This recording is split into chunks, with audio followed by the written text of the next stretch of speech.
என்று கொடுக்கப்பட்டது. தேவனால் கூடாத காரியம் ஒன்றுமே இல்லை. அப்போ தேவன் நமக்கு கொடுக்கப்பட்டு இருக்கிற அபிஷேக ஆசீர்வாதத்தை நாம் பெற்றுக்கொள்ள போகிறோம். தேவனால் கொடுக்கப்பட்ட அபிஷேக ஆசீர்வாதம் எல்லாம் சொல்லுங்க. அபிஷேக ஆசீர்வாதம், இதுதான் நமக்கு தலைப்பு. இப்படி அபிஷேக ஆசீர்வாதம் சொல்லுங்க. அபிஷேகம் ஆசீர்வாதம். அப்போ ஆசீர்வாதம், தேவனுடைய அபிஷேகம் நமக்கு இல்லாவிட்டால் நம்ம ஒண்ணுமே பண்ண முடியாது. இன்னைக்கு ஆண்டவருடைய வார்த்தை சொல்லுகிறது, வாசிப்போம். சங்கீதம் 92:10 வாசிப்போம். சங்கீதம் 92:10. என் கொம்பை காண்டா மிருகத்தின் கொம்பை போலவும் உயர்த்துவீர், புதிய எண்ணெயினால் அபிஷேகம் பண்ணப்படுகிறேன்.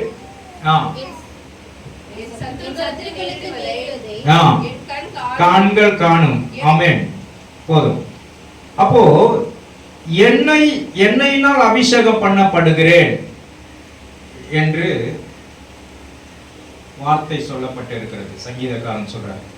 இதுல சொல்றார், எண்ணெயின் அபிஷேகம் பண்ணப்பட்ட போது தேவ பலன் கிடைக்கிறது. எத்தனை பேர் விசுவாசிக்கிறீங்க? இன்னைக்கு நம்ம சபையில ஜெபம் பண்ணி எண்ணெய் கொடுத்தா நிறைய பேருக்கு சுகம் ஆகுது. விசுவாசிக்கிறீங்களா? போன வாரம் கூட இந்த மேரி அம்மா சொன்னாங்க, ஒரு எண்ணெய் எடுத்துன்னு போய் ஒரு வீட்டில் கொடுத்த அவங்க பயங்கர சாவு குழைக்க இருந்த ஒரு மகனுக்காக ஜெபிச்சாங்க. அவன் விடுதலை ஆயிட்டான். அவன் நல்லா இதுவாயிட்டான். அவங்க அவங்க அம்மா என்ன பண்ணிட்டாங்கன்னா சபைக்கு வரேன்னு சொல்லியிருக்காங்க. அப்போ அவங்க வேற சொல்லியிருக்காங்க, நீ அதாவது அவங்களுடைய தெய்வத்தை பார்த்து சொல்லியிருக்காங்க, நீ தெய்வம் அல்ல, எனக்கு சுகம் கொடுக்கிறவர் தான் தெய்வம், என்னுடைய ஜெபத்தை கேட்கிறவர் தான் தெய்வம்னு சொல்லியிருக்காங்க. அதே போலதான் இன்னைக்கு அல்லேலூயா நமக்கு சுகத்தை கொடுக்கக்கூடியவர் அவர்தான். பரிசுத்த ஆவியின் அபிஷேகம் நம்மை சுகப்படுத்தும். எத்தனை பேர் விசுவாசிக்கிறீங்க? பரிசுத்த ஆவியின் அபிஷேகம் அந்த எண்ணெயை பூசும் போது நமக்கு சுகத்தை கர்த்தர் கொடுக்கிறார். நிறைய பேருக்கு அந்த நம்பிக்கை இல்லாத இருக்கிறீங்க. நம்பிக்கையோட பூசுங்க, விசுவாசத்தோட ஜெபம் பண்ணுங்க. விசுவாச ஜெபத்தினால் பிணியாளிகளை ஆண்டவர் என்ன பண்ணுவார்? ரட்சிப்பார் என்று வேதம் சொல்லுகிறது. ஆகவே நீங்க எண்ணெய் அபிஷேகம் பண்ணப்படும் போது தேவ பலன் உங்கள் மேல் இருக்கும். கர்த்தர் நமக்கு இறங்குகிற தேவனாய் இருக்கிறார். அது பரலோகத்தின் பலனாகவும் உங்களுக்கு உன்னதத்தின் பலனாகவும் கிடைக்கும். அல்லேலூயா. பலன் கொடுக்கிற தேவன் நம்ம கூட இருக்கிறார். ஆகவே நீங்க நல்லா ஜெபிங்க, கர்த்தர் உங்களை ஆசீர்வதிப்பாராக. அதுதான் சொல்றார். லூக்கா புஸ்தகம் 24:49 வாசிப்போம். அனுப்புகிறேன், உன்னதத்திலிருந்து வரும் பலனை தரிப்பிக்கப்படும் வரைக்கும் எருசலேமின் நகரத்தில் இருங்கள் என்றார். எருசலேமின் நகரத்தில் இருங்க, அதுதான் பலத்த கைக்குள் அடங்கி இருங்க. விசுவாசிக்கிறீங்களா? உங்களுக்கு பலன் கிடைக்கிற வரைக்கும் சபையில உங்களுக்கு முழு பலன் கிடைக்கிற வரைக்கும் நீங்க எங்க இருக்கணுமா? எருசலேம்னா என்ன? சபையில இருக்க வேண்டும். எத்தனை பேர் விசுவாசிக்கிறீங்க? சபையை விட்டு நீங்க வெளியே போறீங்க அப்படின்னா, சபையில விட்டு அதாவது எப்படி கற்றுக்கொண்டு போங்க. இப்போ எங்களை சபையில உருவாக்கப்பட்டு, மோகன் பாசு சபையில உருவாக்கப்பட்டு, அதுக்கப்புறம் எபினேசர் சபை KK நகர்ல இருந்த சபையில உருவாக்கப்பட்டு, நாங்க எங்களை பலப்படுத்தி எங்களை ஆண்டவர் உருவாக்கி தான் அனுப்புறார். அது வரைக்கும் காத்திருந்தோம். நீங்க சபையில கோச்சிட்டு, சபையில கொடுக்கிற வார்த்தையில சிச்சிக்கப்பட்டு நீங்க கோச்சிட்டு போக கூடாது. சபையில நீங்க காத்திருக்கணுமா? விசுவாசிக்கிறீங்களா? அப்பொழுதுதான் உங்களுக்கு பலன் கிடைக்கும், முழு பலன் கிடைக்கும். கர்த்தர் உங்களை கொண்டு பெரிய திட்டங்கள் வச்சிருக்கிறார். ஆகவே ஆண்டவருடைய பிள்ளைகள் எந்த விதத்திலும் வேற எந்த சபையில இங்க குறை சொல்லிட்டு வேற சபையில போய் இது பண்ணக்கூடாது. இங்க ஆண்டவர் உங்களுக்கு எண்ணெயினால் அபிஷேகம் பண்ண வேண்டும் என்றால், நீங்க பலப்பட வேண்டும் என்றால், நீங்க எருசலேமிலே காத்திருங்க. கர்த்தர் கொடுக்கப்பட்ட சபையில விழித்திருந்து காத்திருந்து தேவனுடைய பலத்தை பெற்றுக்கொள்ளுங்க. கர்த்தர் உங்களை ஆசீர்வதிப்பார். அல்லேலூயா. அதுதான் சொல்றாரு. அப்போஸ்தலர் 1:5 வாசிங்க. அப்போஸ்தலர் 1:5, பேஜ் நம்பர் 160. எருசலேமை விட்டு போகாமல் பிதாவின் வாக்குத்தத்தம் நிறைவேற காத்திருங்கள்.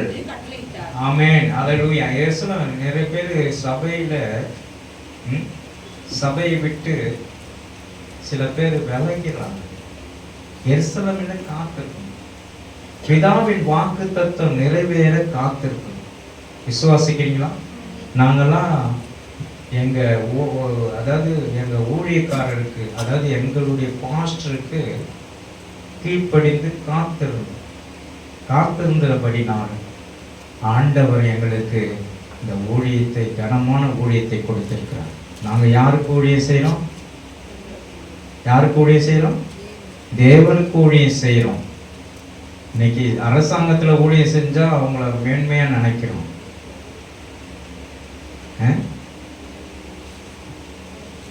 பிரதமர் கிட்ட ஊழியம் செஞ்சா அவங்கள மேன்மையா நினைக்கிறோம். நாம் தேவனுக்கு ஊழியம் செய்யறோம். எத்தனை பேர் விசுவாசிக்கிறீங்க? உயிருள்ள தேவனுக்கு ஊழியம் செய்யறோம். அந்த தேவன் நம்மை ஆண்டவர் வழி நடத்துவார். எல்லா தீங்குக்கும் விலக்கி காக்க அவர் வல்லமையுள்ள தேவனாயிருக்கிறார்.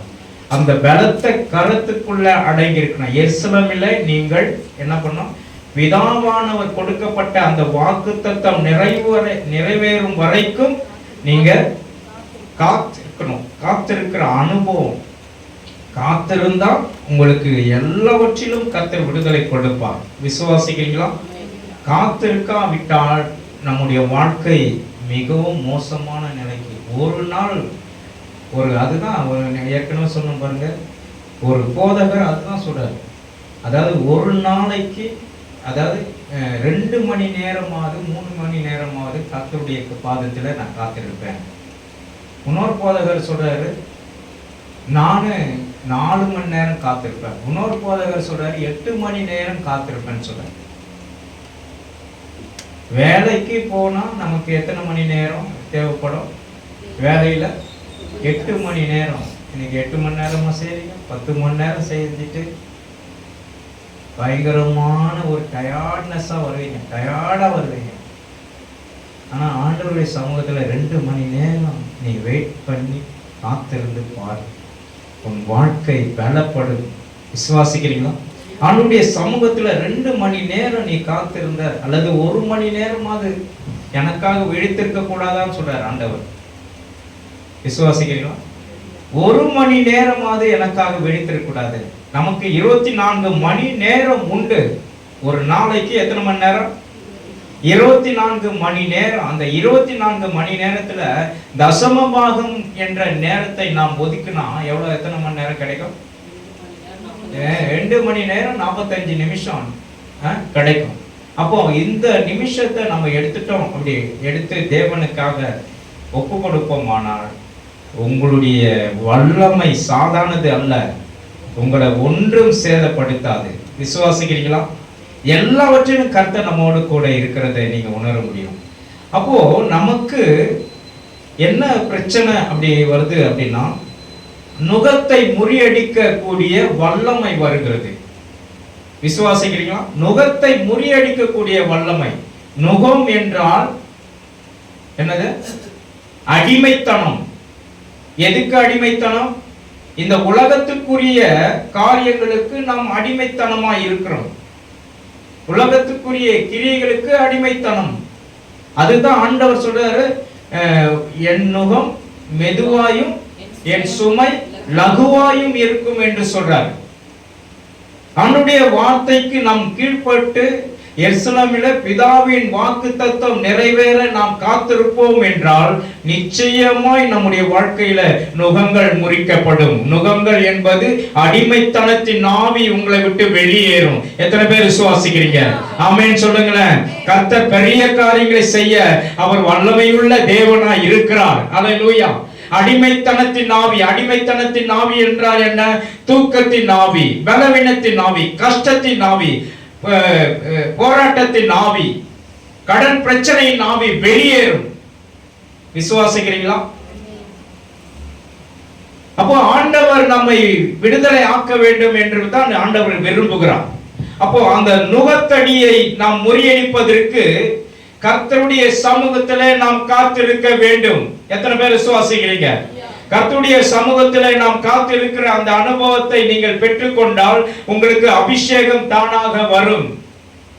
அபிஷேகம் தானாக வரும். அபிஷேகத்தை நீ பெற்றுக்கொள்ளாவிட்டால் உன் வாழ்க்கையில வெறும் பாத்திரமா இருப்பீங்க. ஒரு பையனுக்கு ஒரு பிசாசு பிடிச்சிச்சு. பிசாசு பிடிச்சிட்டு அவனை சரி பண்ணியாச்சு.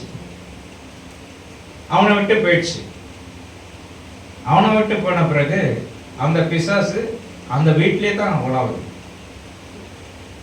அவங்க வெள்ளிக்கிழமையில ஜெபம் வைக்கிறாங்க. ஐயா எங்க வீட்டில் ஜெபம் வச்சுக்கீங்க அப்படின்னு சொன்னாங்க. சரி நாங்கள் போய் நானும் இன்னொரு பாஸ்டரும் போயிட்டு ஜெபம் வச்சேன். ஜெபம் வச்சா அவங்கிட்ட இருந்து போன பிசாசு எங்க இருக்கு அப்படின்னா அவங்க அம்மா மேல வந்துச்சு. எப்படி வந்தது அப்படின்னா தலைய சும்மா அப்படியே கண்ணை மூடிட்டு தலைய இது அந்த பேன் சுத்துற மாதிரி சுத்துது தலை. நான் இனி வரமாட்டேன், இனி நான் வரமாட்டேன்னு சொல்லிட்டு ஒரே சத்தம். என்ன விஷயம்னு பார்த்தா அந்த பிசாசு இவனை விட்டு போயிடுச்சு, அவங்க அம்மா கிட்ட வந்துச்சு. எந்த பாத்திரம் காலியா இருக்கோ அந்த பாத்திரத்துக்குள்ள வந்துடும். விசுவாசிக்கிறீங்களா? எந்த சரீரம் காலியா இருக்கோ அந்த சரீரத்துக்குள்ள பிசாசு உள்ள வந்துடும். இன்னொரு அம்மா சொல்றாங்க, ஆத்தா வந்துட்டான். ஏமா ஆத்தா இல்லம்மா, அது வேறம்மா, ஜெபம் பண்ணணும் அப்படின்னு சொல்லிட்டு அதுக்கு ஜெபம் பண்ணுவோங்க. தொப்புன்னு கொடுங்க. பிசாசுடைய வேலை என்னன்னா, நம்ம காலியா இருக்கிற பாத்திரம், அதாவது காலியா இருக்கிற சரீரத்தை ஓட்டிட்டோம் அப்படின்னா திரும்பி பார்ப்போம். 7 பிசாசை உள்ள போய் வந்து வச்சோம். ஒரு பாஸ்டர் அப்படிதான் ஒரு பிசாசை ஓட்டிட்டோம். இப்போ பாஸ்டரா இருக்கிறாரு. ஒரு பிசாசை ஓட்டியாச்சு அவரு பிலீவரா இருக்கும்போது. மீதி 9 பிசாசு உள்ள இருக்கு. ஒண்ணு வித்தியாசமா இருக்கு. ஒண்ணு வித்தியாசமா இருக்கு. இது பண்ணும்போது பாஸ்டர், அப்போ நான் வந்து பைபிள் காலேஜ் படிச்சுட்டு எங்க பாஸ்டர் பிரதர் இவருக்கு மேல வந்துதான் இருக்குது பிரச்சனை. ஒன்று சூசைட் ஸ்பிரிட் இருக்கு, ஒன்று ஆக்சிடென்ட் ஸ்பிரிட் இருக்கு, ஒன்று இங்கிலீஷ் பேசுற ஸ்பிரிட் இருக்கு, ஒன்னொன்னு பல பிரச்சனையை கொண்டு வருகிற ஸ்பிரிட் இருக்கு. மேல கொஞ்சம் இருங்க பிரதர், போயிடாதீங்க, ஜெபம் பண்ணோம் அப்படின்னு சொல்லிட்டு ஜெபம் பண்ணி அந்த பிசாசை ஓட்டி அதுக்கப்புறம் அவர் வந்து பைபிள் காலேஜ் படிச்சு அதுக்கப்புறம் உள்ள வந்தார். இன்னைக்கு ஊழியம் செய்யற நீங்க பாருங்க, கர்த்தருடைய பிள்ளைகளை ஆண்டவர் விடுவிக்கத்தான் வந்தார். நுகத்தடியை முறியடிக்கத்தான் வந்தார். விசுவாசிக்கிறீங்களா? நுகத்தடியை முறியடிக்கிறதுக்கு அபிஷேகம் கொடுக்கப்பட்டு இருக்கிறது. என்ன அபிஷேகம் கொடுக்கப்பட்டு இருக்கிறார்? ஆண்டவர் ஆவியின் அபிஷேகத்தை உங்களுக்கு கொடுத்திருக்கிறதுனால அந்த அபிஷேகத்தின் மூலமாக நீங்க பெற்றுக்கொள்ள கூடிய பலன், உன்னதத்தின் பலனை நீ பெற்றுக்கொள்ளும் போது உன் வாழ்க்கை மாறும். கர்த்தர் எல்லாவற்றிலும் உன்னை வெற்றிகரமாய் உன்னை உயர்த்துவார். உனக்கு எல்லாம் உன்னுடைய தரங்கள் மாறும். எத்தனை பேர் விசுவாசிக்கிறீங்க? குண்டு சட்டிலேயே ஓட்டிடக்கூடாது, குண்டு சட்டிலேயே குதிரை ஓட்டக்கூடாது. விசுவாசிக்கிறீங்களா? அதற்காகத்தான் காத்திருக்கிற அந்த அனுபவத்தை ஒரு ஊழியக்காரர் சொன்னார். 1 மணி நேரம், அதாவது ஒரு நாளைக்கு நான் ஜெபிக்கல காத்திருக்காவிட்டால் என் குடும்பத்துல பிரச்சனை வரும், போராட்டம் வரும் அப்படின்னு சொன்னார். 2வது நாள் காத்திருந்தா விட்டால் எனக்கு பல பிரச்சனைகளை, சரீரம் சோர்வு பலவீனங்கள் வந்து தாக்கும். 3வது நாள் நான் காத்திருக்காவிட்டால் இந்த உலகமே எனக்கு பிரச்சனை பண்ணணும்னு சொல்றாரு. அதான் உண்மை. இன்னைக்கு தேவ ஜனமே, கர்த்தர் அபிஷேகம் என்பது எல்லாருக்கும் பொதுவாக தான் வச்சிருக்கிறார். நீங்க அந்த அபிஷேகத்துல நிரம்பணும். ரட்சிக்கப்பட்டவர்கள் அபிஷேகம் பெற்று இருக்க வேண்டும். எத்தனை பேர் விசுவாசிக்கிறீங்க? ரட்சிக்கப்பட்டவர்கள் அபிஷேகம் பெற்றிருக்க வேண்டும். இந்த உலக கவலைகள், உலக பிரச்சனைகள், குழப்பங்கள் எல்லாவற்றையும் ஆண்டவர் மாற்றி போடுவார். ஆண்டவர் அடிமைத்தனத்தின் கிரியிலிருந்து விடுதலை ஆக்குவார். விசுவாசிக்கிறீங்களா? அடிமைத்தனத்தின் கிரியை இந்த உலகத்துக்குரியதா இருக்கிறது.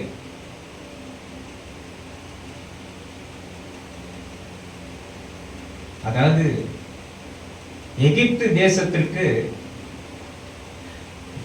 அடிமைத்தனமாகின ஜனங்கள் யாரு? இஸ்ரேல் ஜனங்கள். எப்படி ஆகிறாங்க? சும்மா போயிட்டு என்ன பண்ணாங்க? எகிப்துல போயிட்டு என்ன பண்ணிட்டாங்க? தானியம் வாங்கலாம், கோதுமை வாங்கிக்கலாம் அப்படின்னு சொல்லிட்டு தான் போனாங்க. சும்மா ஒரு ஆசைக்கு போனாங்க. கடைசியில பார்த்தா அந்த கோத்திரமா எத்தனை வருஷம் இருந்தாங்க அங்க? சொல்லுங்க. 400 வருஷம் அடிமைத்தனம். சும்மா எட்டி பார்க்க போனவங்க, எங்க தண்ணி வரலையே, பக்கத்து வீட்டுல போய் தண்ணி குடிக்கலாம், அங்க அடிமையாயிட்டோம். எங்க இது கிடைக்கலையே, பக்கத்து இதுல போய் வாங்கலாம், அங்க அடிமையாயிட்டோம்.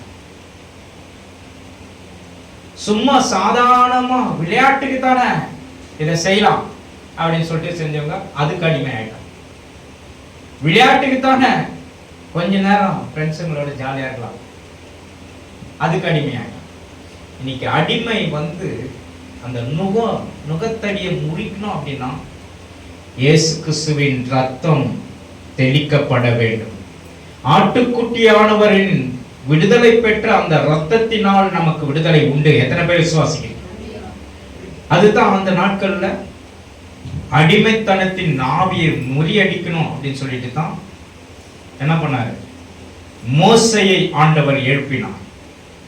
மோசையை எழுப்பிட்ட பிறகு அந்த ஜனங்கள் அடிமையா இருந்தாங்களா? அடிமையா இருந்தாங்களா?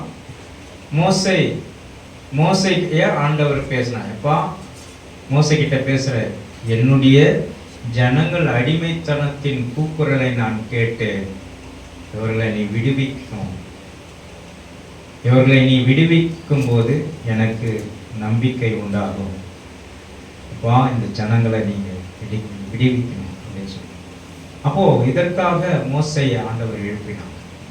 மோசையின் மூலமாக கொஞ்சம் பேருக்கு விடுதலை கிடைச்சது. ஆனா திரும்பவும் முறுமுறுத்தார்கள். நுகத்தடி அவர் மேல் விழுந்தது. ஆண்டவர் அதுதான் சொல்றாரு, நீ வந்து என்ன நீ சார்ந்து கொண்டு இருந்தா உனக்கு விடுதலை கிடைக்கும், என்னை சாராம இருந்தா உனக்கு மீண்டுமாய் வந்து உன் வாழ்க்கையில கஷ்டப்பட்டு தான் இருக்க. ஆண்டவரை சார்ந்து வாழ கற்றுக்கொள்ளுங்க. ஆண்டவருக்காக காத்திருக்கிற அந்த அனுபவத்தை கற்றுக்கொள்ளுங்க. கர்த்தர் உங்களை கொண்டு பெரிய திட்டங்கள் வச்சிருக்கிறார். எத்தனை பேர் விசுவாசிக்கிறீங்க? நம்ம பார்க்கிறோம் வசனத்துல ஏசாயா 41:30 நம்ம பார்க்கிறோம். என்ன? கர்த்தருக்கு காத்திருக்கிற புது பலன் அடைவார்கள், கழுகுகளை போல செட்டைகள். அதெல்லாம் யாருக்கும் நினைச்சிட்டு இருக்கீங்க? உங்களுக்கு தான். உங்க நுகத்தடியை முறியடிக்கணும், எல்லா கட்டுகளிலிருந்து விடுதலை ஆக்கணும், அடிமைத்தனத்திலிருந்து விடுதலை ஆக்கணும். அப்படின்னா நீங்க வசனத்தை கை கொண்டு கர்த்தருடைய சபையில காத்திருக்கிற அந்த அனுபவம், உபவாச ஜெபம்னா நீங்க முன்ன வந்து உட்காரணும்.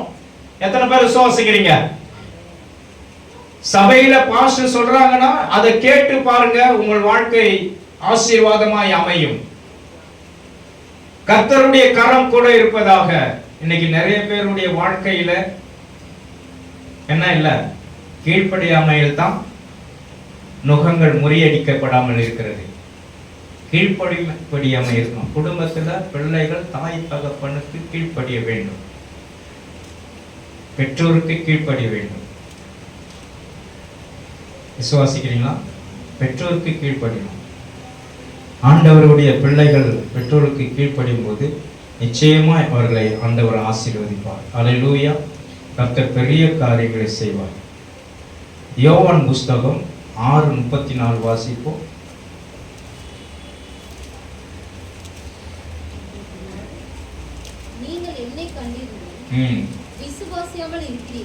விசுவாசியாமல் இருக்கிறீர்கள் என்று உங்களுக்கு சொன்னேன்.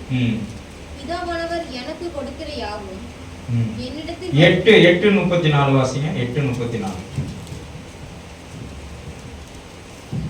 இயேசு அவர்களுக்கு பிரதித்திரமாக, பாவம் செய்கிறவன் எவனும் பாவத்துக்கு அடிமையாகிறான் என்று மெய்யாகவே மெய்யாகவே உங்களுக்கு. பாருங்க, பாவம் செய்கிறவன் எவனோ பாவத்திற்கு அடிமையாகிறான். இதுதான் நுகம். நுகங்கள் முறியடிக்க வேண்டும் என்றால் ஆண்டவருடைய இரத்தத்தை, ஏனென்றால் அவர் சுத்தமான ஒரு பாவமும் அறியாத தேவன். விசுவாசிங்களா? ஒரு பாவமும் அறியாத தேவனுடைய இரத்தத்தை நம் மீது பூசப்பட்டு நமக்காக கொடுக்கப்பட்ட அந்த இரத்தத்தை நாம் தியானிப்போம் என்றால் நமக்கு விடுதலை உண்டாகும். விசுவாசிக்கிறீங்களா? கர்த்தர் பெரிய காரியங்களை செய்ய ஆண்டவர் அல்லேலூயா உங்களோடு கூட இருப்பாராக. கர்த்தர் எல்லாவற்றிலிருந்து கர்த்தர் நமக்கு விடுதலை கொடுக்கிற தேவனாய் இருக்கிறார். ஆகவே ஆண்டவர் இப்ப பாருங்க, இதுல என்ன சொல்லப்பட்டிருக்குன்னா 2 விதமான நுகங்கள் உண்டு. பாவ அடிமைத்தனத்தின் நுகம் ஒன்று. இது பாவ அடிமைத்தனத்தின் நுகம். எல்லாம் சொல்லுங்க, அடிமைத்தனத்தின் நுகம். 2வது இயேசு தரும் விடுதலையாகிய நுகம். இயேசு தருகிற விடுதலை. அப்போ இயேசு நமக்கு கொடுக்கிறார். இயேசு நமக்கு கொடுக்கிறார்னா இயேசு கிட்ட நம்ம அடிமை ஆயிரும். விசுவாசிங்களா? அடிமைத்தனம் தான் நுகம். இயேசுக்கு நீங்க அடிமை ஆயிடுங்க. இயேசு தருகிற அந்த நுகத்திற்கு நீங்க அடிமை ஆயிடுங்க. கர்த்தர் உங்களை கொண்டு பெரிய காரியங்களை செய்வார். இயேசுடைய பிள்ளைகளா ஆயிடுங்களா? ஏன் உங்களுக்கு உலகத்துக்குரிய காரியங்களை நீங்க நினைச்சிருக்கீங்க? கர்த்தர் நமக்கு எல்லாவற்றிலிருந்து விடுதலை கொடுக்க அவர் வல்லமை உள்ள தேவனா இருக்கிறார். இப்ப பாருங்க, அவர் சொல்றாரு, வருத்தப்பட்டு பாரம் சுமக்கிறவர்களே நீங்கள் எல்லாரும், ஆமா, அடிமைத்தனத்திலிருந்து நுகத்திற்கு என்ன பண்ணுங்கன்னு சொல்றாரு, உட்படாதவர்களா இருப்பீங்கன்னு சொல்றாரு. அடிமைத்தனத்தின் நுகத்திற்கு உட்படாமல் இருப்பீங்கன்னு சொல்றாரு. வாசிங்க மத்தேயு 11:28 வாசிங்க. 11:28. தேவனுடைய ஆவியினாலே பிசாசுகளை துரத்துகிறபடியால் தேவனுடைய ராஜ்யம் உங்களிடத்தில் வந்திருக்கிறது. தேவனுடைய ராஜ்யம் உங்களிடத்தில் வந்திருக்கிறது. 28 11:28. வருத்தப்பட்டு பாரம் சுமக்கிறவர்கள்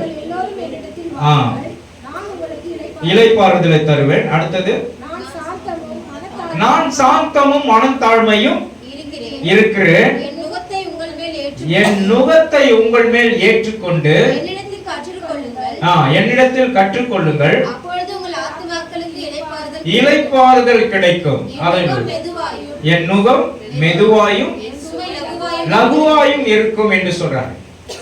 என்னுடைய நுகம் மெதுவாயும் என் சுமை லகுவாயும். அதாவது எனக்கு நீங்க அடிமைப்பட்டுட்டீங்க அப்படின்னா, அல்லது என்னுடைய சொல்லுக்கு வார்த்தைக்கு கீழ்ப்படிஞ்சிட்டீங்க அப்படின்னா எல்லாமே லகுவாய் மாறும். எத்தனை பேர் விசுவாசிக்கிறீங்க? உங்க குடும்ப பிரச்சனையை நீங்க சுமக்க வேண்டாம், அவர் சுமப்பார். எத்தனை பேர் விசுவாசிக்கிறீங்க? இன்னைக்கு நான் ஆண்டவருக்காக என்ன அர்ப்பணிச்சிட்டேன். அர்ப்பணிச்சதுனால என் குடும்பத்தை அவர் நடத்துறார். எத்தனை பேர் விசுவாசிக்கிறீங்க? என் பிள்ளைகளை ஆண்டவர் நடத்துகிறான், என் குடும்பத்தை நடத்துகிறான்.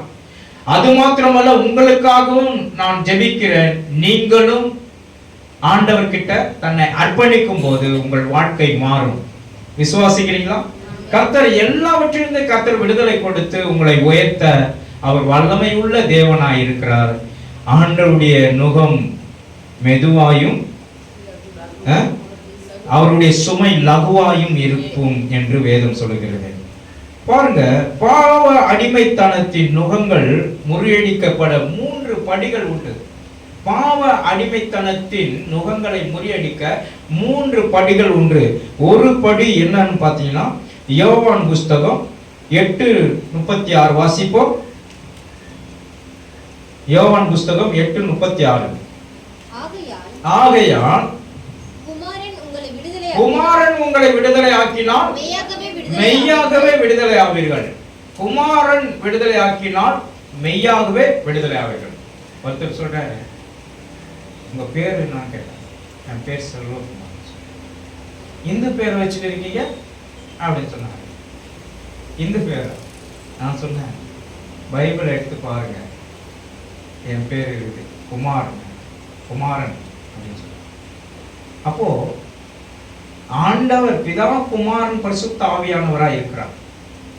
நம்ம ஆண்டவருடைய பிள்ளைகளா இருக்கும்போது இந்த இந்து பேருக்கு கிறிஸ்டின் பேர்லாம் இல்லை, எல்லா பேரும் சமம்தான். விசுவாசிங்களா? நான் தமிழ்நாட்டில் இருக்கிறதுனால தமிழ் பேர் வச்சிருக்கிறார். நீங்க ராபர்ட் வச்சிருக்கணும், லூக்கான்னு வச்சிருக்கணும் அப்படின்னு சொல்றாங்க. நான் சொன்னேன், அதெல்லாம் எங்களுக்கு இல்லை. பைபிள்ல இருக்குது, குமாரன் விடுதலை ஆக்கினால் மெய்யாகவே விடுதலை ஆவீர்கள். அப்போ ஆண்டவருடைய பிள்ளைகள் எதுக்கு இல்ல, எங்க இருந்தாலும் எந்த வார்த்தை பாஸ்டர் மோகன் வச்சிருக்காங்க, அதையும் கேட்டாங்க என்கிட்ட. இவ்வளவு பெரிய பாஸ்டர் இருக்கார், பேரு மோகன், அவங்க அப்பா அம்மா பேரை வச்சதுப்பா, அது அவங்க அந்த பேரை வச்சுதான் அபிஷேகம் பண்ணியிருக்கிறார் ஆண்டவர். என்ன சொல்றீங்க? இன்னைக்கு ஆண்டவர் அவங்கள உயர்ந்த நிலைக்கு கொண்டு வந்திருக்கிறார்ல. எங்க போனாலும் ஜன கூட்டம்.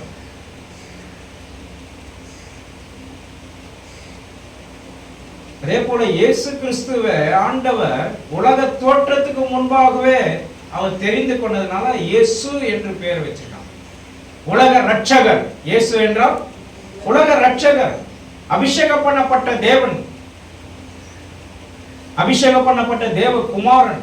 அந்த குமாரன் விடுதலை ஆக்கினால் மெய்யாகவே விடுதலை ஆவீர்கள். அப்போ இந்த நுகத்தை முறியடிப்பதற்கு முதல் படி என்னது? குமாரன் விடுதலை ஆக்கினால் மெய்யாகவே விடுதலை ஆவீர்கள். இரண்டாவது படி வாசிப்போம். யோவான் புஸ்தகம் 8:32 வாசிப்போம். சத்தியத்தை அறிவீர்கள், சத்தியம் உங்களை விடுதலை ஆக்கும். சத்தியத்தை அறிவீர்கள், சத்தியம் உங்களை விடுதலை ஆக்கும். சத்தியம் என்றால் என்ன? சத்தியம் என்றால் என்ன? சொல்லுங்க சொல்லுங்க. சத்தியம் என்றால் என்ன? சத்தியம் என்றால் என்ன? வேத வார்த்தை. அப்போ சத்தியத்தை அறிவீர்கள், சத்தியம் உங்களை விடுதலை. ஆண்டவருடைய சொன்ன வசனம் பார்த்தோம் இல்லையா? நம்ம 119 சங்கீதத்துல பார்த்தோம்ல, வார்த்தை உயிர்ப்பிக்கிறது, கிருபை உயிர்ப்பிக்கிறது, நியாயங்களின்படி எங்களை உயிர்ப்பியும். அப்போ சத்திய வார்த்தை தான் அந்த சத்தியம். விசுவாசிங்களா? வார்த்தை தான் சத்தியம். அப்போ அந்த வார்த்தையின்படி நம்மளை உயிர்ப்பிக்கிறார், சத்தியத்தின்படி நம்மை உயிர்ப்பிக்கிறார். நிச்சயமா ஆண்டவருடைய வார்த்தைக்கு நீங்க என்ன சொல்றாரு?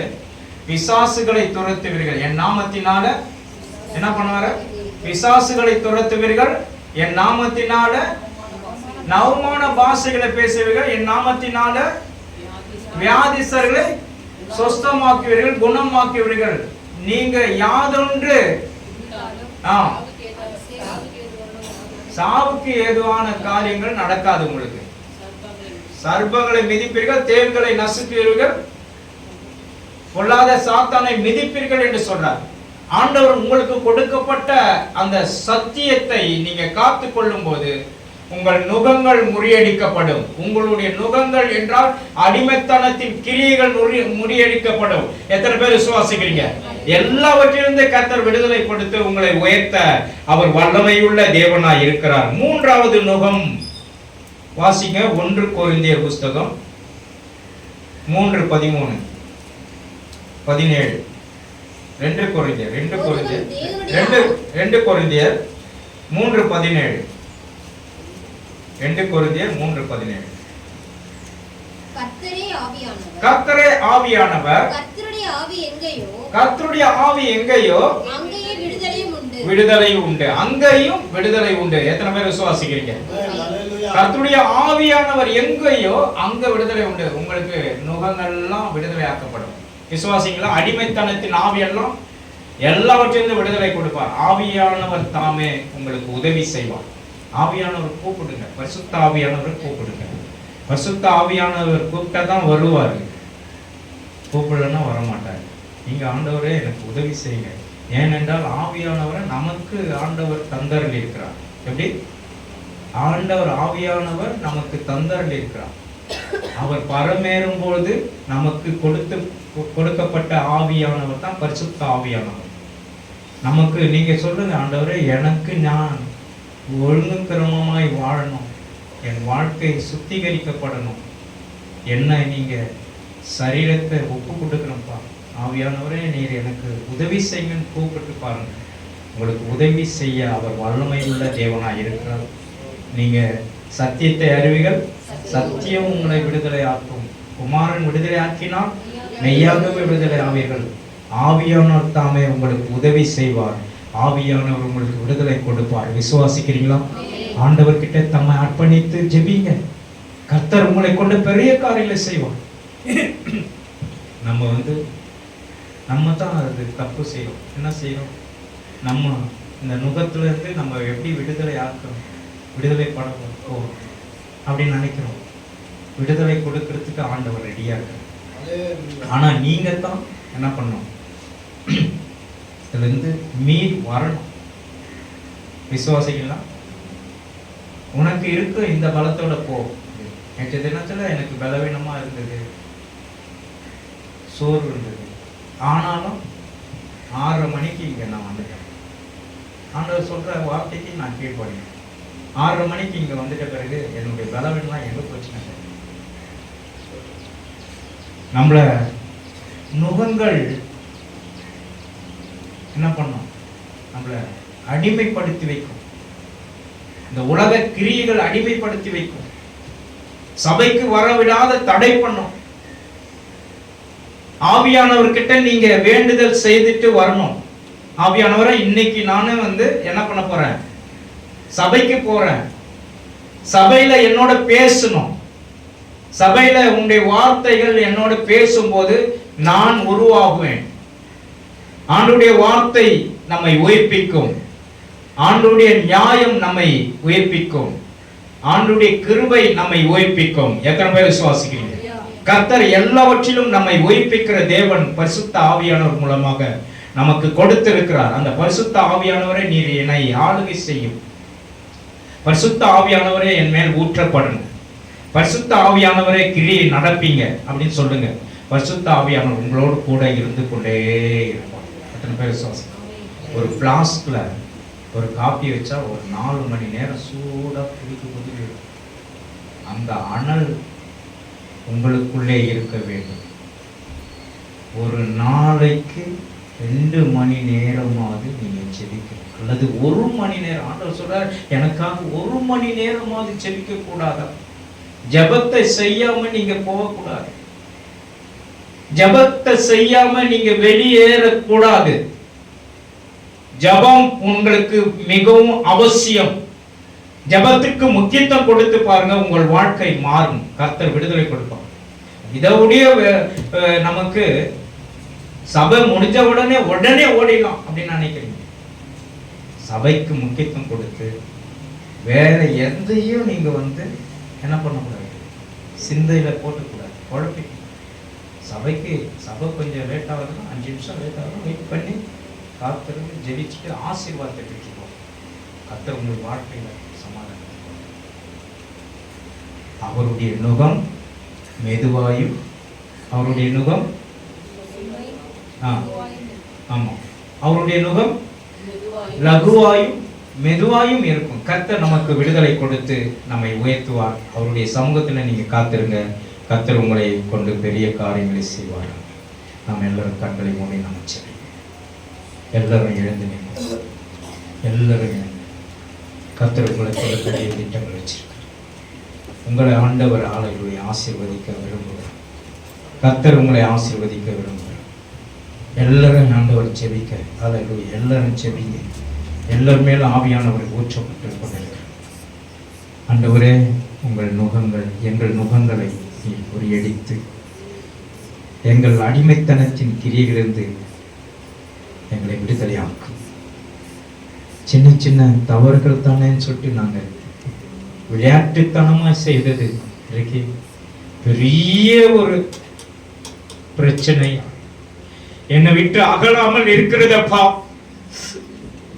எல்லாரும் சொல்லுங்க, என்னை விட்டு அகலாமல் இருக்கிறது, என்னை விட்டு பிரியாமல் இருக்கிறதப்பா. இந்த பிரச்சனை எல்லா போராட்டத்திலிருந்து விடுதலை கொடுப்பீராக. சின்ன பிரச்சனை தானே, சின்ன அனுபவம் தானே, முதல் அனுபவம் தானே என்று தொடங்கி இருப்பீங்க.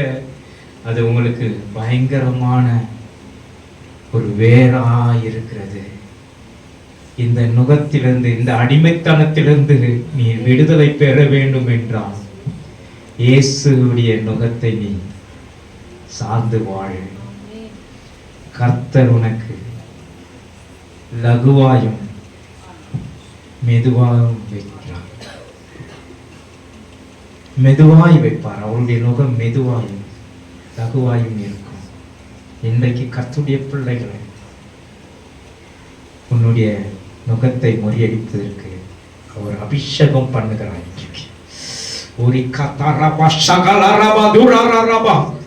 அபிஷேகியும் அபிஷேகியும். எல்லாரும் கரங்களை தலையில் மேல கைய வைக்க. ஓ ஆவியானவரே, எங்கள் மேல் அபிஷேகியும். ஆண்டவரே, எங்களை அபிஷேகித்து ஆசீர்வதிப்பீராக. கர்த்தருடைய ஆவியானவர் எங்குண்டு விடுதலை உண்டு. ஓரி நாலா ராபா.